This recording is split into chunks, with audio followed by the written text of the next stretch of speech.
All right, what's up, guys? Welcome back to the channel, Too Easy Sports Betting. I'm Trice Too Easy, guys. If you're new here, don't forget, hit the subscribe button. If you've been here, give me a thumbs up, leave a comment. It helps me and my channel a lot. And lastly, if you'd like to join my sports betting community in Discord, it'll be in the pinned comment and in the description of the video. Okay, guys, so we'll review yesterday. We'll go through the player props. We'll go over the slate. I'll show you the games I like, what my leans would be. I'm not playing the sides. I made the mistake yesterday of betting sides again. It was my favorite slate that I've seen all season. Thought it was very readable, very predictable slate. A lot of lines that looked very enticing. There's a couple tonight that look really fucking enticing to the bet, but got killed. It's my fault. I should have just did props. So I go 3 wins, 9 losses. The Hawks, they won by 1 point. I'm sorry, they lost by 1 point, plus 150. They lose by 1. The Spurs do look good, but I mean, look, the read's there. They lose by 1 point. It's a hook. It's just sickening. Victor goes under. Jeremy Shogun, those both check. The Cavs, they had it. They were up like 8, 9 points through the last like minute or two. They end up losing or winning by 4 or 5, I believe it is. Just another hook. One basket changes it. Jalen Duran, does anybody know why he wasn't playing? I mean, does anybody know? He was heavily bet on by big cappers. And suddenly he just doesn't play. They give him 22 weak ass minutes and he still got, I think he had 18, but it's like, where's his fucking minutes at? Why is he suddenly just not playing? He gave him 22 measly ass minutes. He wasn't on restriction. He wasn't injured. Why the fuck is he a center who has 10 boards and 8 points, 4 for 8 from the field? Why the fuck is he sitting on a bench in a close game? You guys lose by 3. So I don't get it. They just didn't play him. He would have got this. He didn't play. Bucks by 10, so it's a 0.5 hooks. You got hook. The Nets, hey, I mean, what can you do? The Wizards got their 9th win or 10th win. I mean, they're minus 130 favorites. It's the Wizards. They have 9 wins on the season. Who the fuck who's gonna think the Nets can lose to the Wizards? I mean, that's one I'm okay with losing. I mean, hell, Grizzlies continue to be the only profitable team in the NBA. They cover spreads every single night. 76ers, they lost by like 6. It's whatever. CJ McCollum just hooked, 1 bucket, 1 basket. It's a hook. It's just another hook. 1 more bucket and we cash it. So I don't know. The Kings minus 5.5. I think they got, how bad did the Kings lose? I thought that game was actually, wasn't it kind of close? They lost. No, they got beat pretty bad. The Kings got beat pretty bad, but then Pablo Banchero, he had a good game. Again, I mean, I shouldn't have played the sides. I don't know why I got the betting spreads and shit when I know better. With how this season's been, there's no reason to take a side. It's impossible to cap. You should always just take props.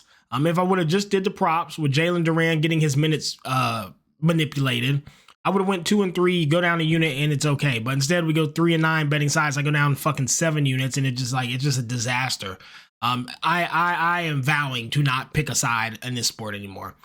But anyways, I mean, look, hook. Could have been a 7 and I don't know 3, 4 night, but anyways, let's just get right into it, guys. 5 props is all I'm playing today. Start with the first one. And this is Outlier, guys, in the description of the video. Check this app out. You need it to be successful sports betting. First one I'm on, guys, buddy for the Warriors, under 16.5 points and assists. So the Warriors are completely healthy. They're starting to look decent again. He's got a 68% hit rate on the under. And head-to-head, a great history versus the Lakers. He just doesn't do well. 12, 6, 5, and 10. This just happened. So 5 and 10 in 2 recent games. And that was with injuries to Steph and Draymond, I believe. So I think he wasn't even coming close to this when he had help. Last 20, 70%, last 10, 80%, last 5, 80%. He did have a good game versus Utah, but he always performs versus the Jazz. The Warriors just kill the Jazz. Perform well. They lost, but they perform well. But yeah, I mean, on the season, there's no reason for me to think that Buddy Hield goes over today in a good history. So I'm on his under 16.5 points and assists. Next, guys, Dylan Brooks. I'm going to be on his over 15.5 points and rebounds. Do not do points, rebounds, and assists, guys. He never gets assists ever. If you look at this, I mean, he literally just never touches assists. So it doesn't make sense to juice the line anymore. Just do points and rebounds over 15.5. On the season, he's got a 57% hit rate. Last 20, 50%, last 10, 70%, last 5, 80%. So he's on the trend up. And last time he saw the Timberwolves guys, he put up 25. He went nuts. So I like him here. I think it's a good spot. He's hitting it more than he's not. He has a good history versus them. I think he does pretty good today. I think he gets in there and gets active, and the Rockets have been playing decent ball. So with him being on fire and playing the way that he is, why not take it? Last 4, 24, 25, 17, and 19 versus really good teams too. Like, it's not versus some bums. Versus the Nets defense, versus the Knicks defense. So I mean, and then of course the one versus the Grizzlies too. So I think it's a good spot for him. Let's run it. Next, Pascal Siakam over 28.5 points, rebounds, and assists. So on the season, 63% hit rate to the over, which is solid. Last 20, 70%, last 10, 80%, last 5's 80 as well. But he's been hooping, man. He's been playing really good. And head to head, he saw him on March of 24, which was last season, but he still got 37. But he's been hooping, man. He's been playing really good. I think it's a good solid spot for him. I mean, he's good. The Pacers are healthy. Why not? They got to compete. As solid as the Clippers are, I mean, I know their defense is excellent. Somebody's got to score. I like this spot for Pascal. I think he goes in there and does his thing tonight. It's a good spot for him. 70% last 20. He's playing good ball. Just do what you've been doing. Next, guys, Kristaps Porzingis. Zingy. So versus the center, the Mavs are awful. We know this. We talked about it all season. The Mavs struggle versus centers terribly. They're 24th in points allowed, 27th in assists allowed. They just can't handle good centers, guys. Last time he saw them, he put up 23, and Zingy's been in the rhythm of things. So on the season, does he have has he hit it a lot? No, he's been under 42% of the time. Last 20, 80, last 10, 50%. So you're kind of coin flipping here. Could go either way. The thing is with the Mavs, guys, they have an injured center and an injured power forward. So they don't have any big men in the game who are even competent. Anthony Davis should be starting Saturday, not tonight. He wants to start his first game back at home. So if I just think there's no one to stop or contest Kristaps at all. So I think Zingy gets in there and just does his thing tonight. It's just such a good spot for him that I had to bet it. I think this is just an excellent. It's just a good spot. Like, this is a spot if I've ever seen one for Kristaps to have a big night. One of these 30 points and assist nights. Okay. And my last and favorite play of the day, guys. You'll need to lock this quickly. It's my favorite play. Positive EV here. You can get it on FanDuel for minus 130, which is insane. TJ McConnell over 3.5 assists. So look at these odds here. Bet 365 is minus 160. BetMGM minus 165. DraftKings minus 180 and Underdog minus 180. This is such an outlier. Doesn't make any sense. FanDuel's slipping here, and I'm going to drop I'm going to put 4 or 5 units on this.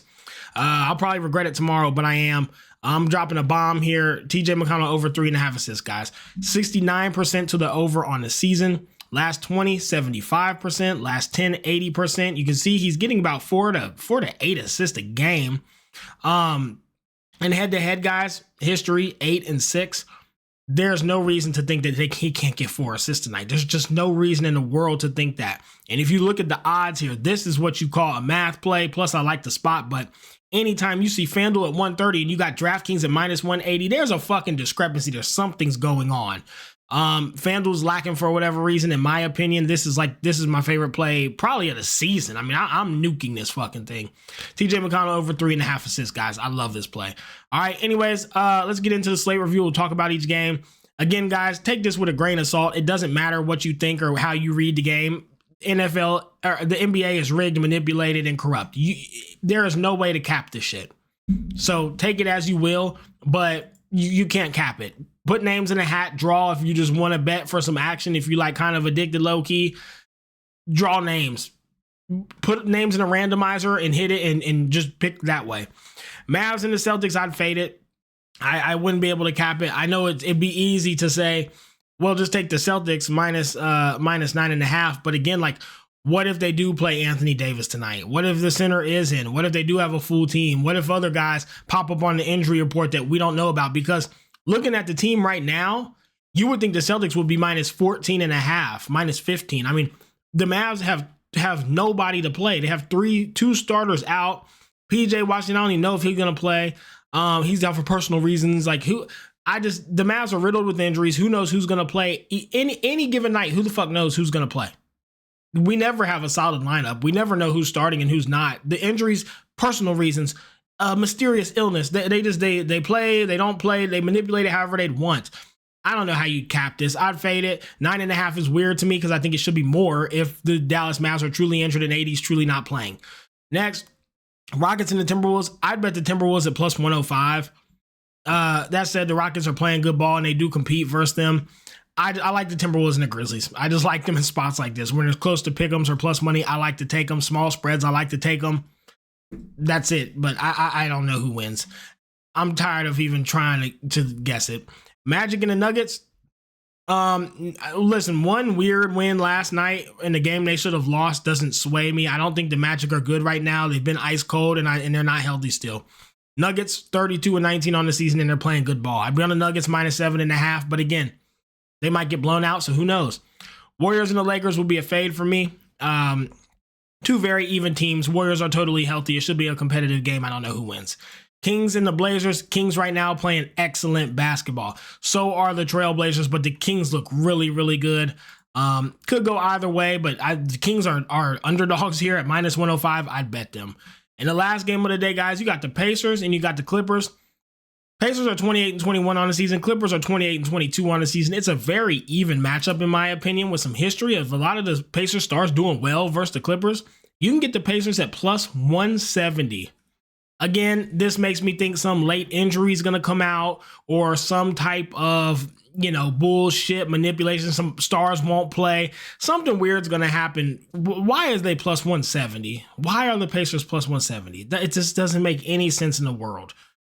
There's no reason for this. They're fully healthy. There's no injury. There's no news out there right now.